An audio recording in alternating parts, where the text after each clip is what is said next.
up to 5 signs, maybe secret signs, that you are being gaslit and how to spot a gaslighter, and you may not know it. I'm a licensed clinical psychologist, and this week's streaming shows are just filled with great examples, and I thought, okay, this is a great place to share it. As I've mentioned, I will be sharing podcast information in the future. I heard you. I am working on it in all kinds of ways, and I will be sharing more in the near future with you. All right, remember that gaslighting at the core is a technique that is meant to undermine a person's perception of reality, right? So at the core, what you're going to often feel is confused. And yet, if you have an emotional attachment and buy-in, you might find all kinds of ways when you're under that narcissistic spell to try to understand the confusion or make sense of it. And I think that often is because we often love these people initially, and we are often the perfect victims, especially if you've had a complicated childhood and you've learned at the core, or you've had trauma in some way early in life where you had to feel and know one thing in your gut, but live another. Example, if your parents were really unhealthy and unsafe, and yet they took care of you and loved you, you had to learn to kind of reconcile that love feels unsafe, dangerous, whatever, but these people also purport to love you. And so it's very confusing. And I think it sets us up to kind of be comfortable with being uncomfortable around people, if that makes sense. So anyway, I thought these would be some great examples. The first one comes from, I believe it is the first one, from Hulu's Tell Me Lies, which, as I've been saying, should just be masterclass requirement for anybody who wants to understand narcissism, antisocial behavior, trauma, depression, just like generational trauma. It's a lot. It's actually a really good show, but it's quite intense. And it's frankly very triggering for a lot of people who have lived too many things that are similar. So keep that in mind if you're going to go check it out on Hulu. But what I want to quickly just say is that I just watched yesterday's episode 7 of season 2. And the main characters are Stephen and Lucy, but this is about 2 characters, one named Bree, who was 19, and the professor, who is 45, named Oliver, that she's having an affair with. The story is really quickly this, that Bree has a teacher named Marianne, and Marianne is married to Oliver, okay? But Oliver is not Bree's professor. On Christmas, they go to a Christmas party that they've, been invited to at Marianne and Oliver's house, and Bree goes. And it's like she's 19, she's having this affair. She's got trauma. She's been through the foster system. Bree has a lot of things that unfortunately make her also the perfect victim for someone like Oliver, who is also very harmful.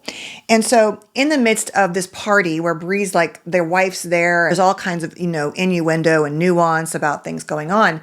But he asks Bree to go back in this room to presumably hook up. And the scene is really disturbing because really the room is like this older house. It's a laundry room. There's bras hanging on the rack, obviously Marianne's, and they start being intimate. And it doesn't feel, I should say, reciprocal. It feels like Bree is trying to be some version that Oliver's going to have this hot moment within the house. It doesn't really feel like he's really caring about her at all. He's just sort of, taking advantage of it. And before they've been in hotels and his office, but this room is it's just a regular old linoleum floor, not that great looking laundry room. And in the midst of this experience, feeling very one-sided, as you watch him, it's just uncomfortable. In that moment, it's Bree kind of goes from this is great, to realizing that room they're in reflects the reality. This is not some sexy, hot, glamorous thing. The reality of what she's doing hits her. And really, I think that she's always known that in her gut, but she's been denying that to herself. And so as he's ending whatever's happening, she starts to have a panic attack and she's escalating, and it looks like she's going to hyperventilate. And at some point, to calm her, he says, "I love you. I love you." And that's what Bree just wants to be loved, right? She wants to hear that so much, and it works in the moment. And that is the most manipulative thing I can imagine. He's literally using the thing that this girl wants and longs for most in life, which is true for most of us, right? We want to be loved. We want to be seen. But he uses that to really create this distraction, this confusion in her perception of the reality of what the laundry room is showing and what her gut feels and what he's saying. And in the moment, it works. It's so upsetting to see. And yet I think so many of us have lived this version where when someone is telling you what you want to hear, and some part of you knows that you've been longing to hear that, and they finally say it, even when your gut is screaming, I don't know if it's right, if this is right. Or maybe it's just a little tap, tap, tap on the back of your neck. You're not even at the full knock yet, but something is a mismatch and you feel confused. That's it. Being told what you want to hear as a way to keep you really locked in that massive confusion. It could be money, love, time, gifts, trips, anything, words, anything. But it is this manipulation.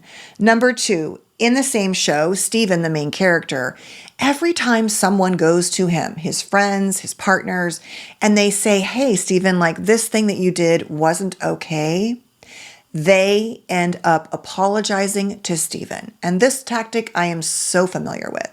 You're going to have a conversation, you're going to be appropriate, you're going to set boundaries, and you go in with this full intent to hold them accountable. And through some voodoo magic, right, they twist the whole thing and you end up apologizing. And this is often a pattern. And you leave going, yeah, I guess I didn't do that right. And maybe you didn't, but the burden and the weight feels strong on you. That's a huge one. Number 3, this comes from actually the newest season, which is I'm not that much of a fan because I loved Love is Blind UK. And I'm not calling this person, and I'm not labeling them. I don't like to talk about reality people in terms of diagnoses. I will do it all day long on characters and scripted things. I don't think it's appropriate to label, but this behavior is not acceptable. So I'm not even necessarily saying he's gaslighting her, but this is an example of what it can look like. I'm not even going to say their names because I don't want this to go that way, but if you watch the show, you'll know what I'm saying. And this is I have seen with patients. I've had this conversation before in many years. And while anyone, and I will keep saying it, these examples are men who are narcissistic in these shows, but the women also have these traits, and anyone can be a narcissist. The diagnoses often lean towards men, just like BPD leans towards women, but we know that these are equal opportunity disorders or dynamics or trauma responses really for anyone and anyone, male, female, or however you identify, so important to say, okay? Anyway, the point is, but because this particular dynamic tends to go with men, and I'm trying really hard not to make it sound to men, but it is one I've seen this way. So basically the girl is saying, they've been having intimacy without, it seems like, protection. And the girl is basically saying, okay, well, if we're going to get married, and we don't want to have a baby right now, I could do that, but I don't really want to yet. And he's really I don't want a kid yet. He really is adamant about that.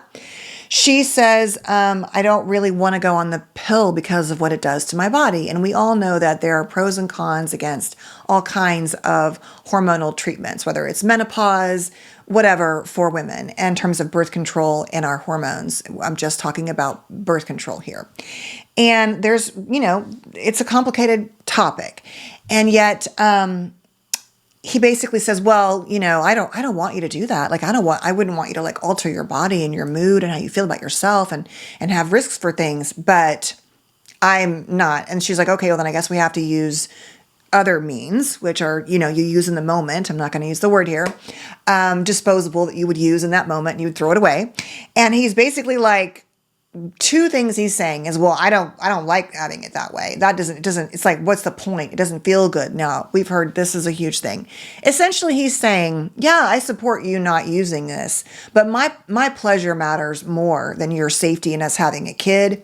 And it doesn't feel the same way. It's just such a manipulative response because she's sitting there going, okay, you're saying you agree with me that you don't want me to to put my body in this situation, but you're also essentially saying, I don't know if I can even, have intimacy with you if you make me wear something I don't want to wear. It's wrong. It's just wrong. There's risk of STDs. There are all kinds of risks, but I have worked, I'm just saying, with some, and I'm 56 years old. It is not the first time I've ever heard it doesn't feel the same, but that is not necessarily the priority sometimes. And so it just felt very manipulative. And there are a bunch of things about that, and you can discuss in the comments if you want, but it really bothered me, and I thought it was really messed up. If you really love someone, you really care about them, you don't want to have a child, you whatever it is, you make sacrifices, you accommodate, you find other ways. There are alternative things all the way around, but it was a very one-sided, and he was very quite intense about it. And like, I'm not, then my pleasure matters. It was classic dynamic though. They're saying what you want to hear. Okay, you're saying, I get you. I'm validating you. I'm not demanding you go on the pill. But you're also double speaking and saying, but if you do that, I don't know if I can be with you because I'm not going to get my needs met. And my needs are what matter most. Huge. And then the last couple of things that are really, I would say 4 and 5 are clearly when you're with somebody who is a mismatch, right? Outwardly with others, you have these moments where they're like one version, but when you're home, they're a different version. Whether they're passive aggressive, the way they talk to you, the core is the mismatch. When you're with someone who is very different in different environments and the way they engage with you, that can very much be gaslighting because that reality doesn't match up. Who you were at this like work event and how you talk to me at home. And I've seen this a lot, especially in marriages where it's like everyone loves her. And at home, she's like, the biggest narcissist ever, or him or whoever. And the last one is when someone uses, you're too sensitive, you're just depressed, you're autistic, you have ADHD. They use your wiring, your trauma, your challenges against you to make you doubt your own truth. Because, if I wasn't so sensitive, maybe I wouldn't think that. Or, oh no, you're right, I am kind of down right now. And so maybe I just can't see what's really happening. The point is they minimize your truth by really hyper-focusing on the fact that you are this label to make you feel invalid, to really make you feel that your perception of reality and what you really feel, regardless of whatever you have or don't have, is not really the truth. So I think you'll find that when these things happen, you end up feeling confused. That's the thing. And I think the hardest part about this, at least in my experience, like I said in the beginning, is that many of us were wired in childhood to take confusion and work with it, to make it work in our lives, to hold that, two things can be true. You can be extremely harmful to me and abusive, but also love me. And that's okay. It's not okay. It doesn't mean that you can't still feel loved or love them, but that's not keeping love. Essentially is being a safe place for someone. And so because of that, we're often primed to be very familiar with confusion and to not know really how to unpack that until other people, whether it's therapists and books or podcasts or stories or just insights start to validate that no, actually what I'm feeling in my gut and this confusion is actually a real thing and it is really not serving me and meant to keep me confused so that I will not trust my instincts, set boundaries, leave this person, whatever. So those are, I think, 5 sometimes underhanded ways to spot gaslighting and know that it is extremely impactful in your life. And yet, like I said, not necessarily be aware of kind of what's happening until you get some distance in the relationship. So I thought that was helpful just because I feel like right now when I'm watching these shows, I'm like, even though they seem like extreme examples, all of the videos and all of the amazing creators and all of these things around narcissism wouldn't have the level they have if this many people had not been impacted by people who struggle and who don't seem to have good awareness or care around narcissistic behaviors, antisocial patterns, and things like that. So thanks for being here. Please stay safe and well and keep your eyes out for your own gaslighter. Hopefully you are being supported and getting the work done if you need to. All right, take care. Stay safe.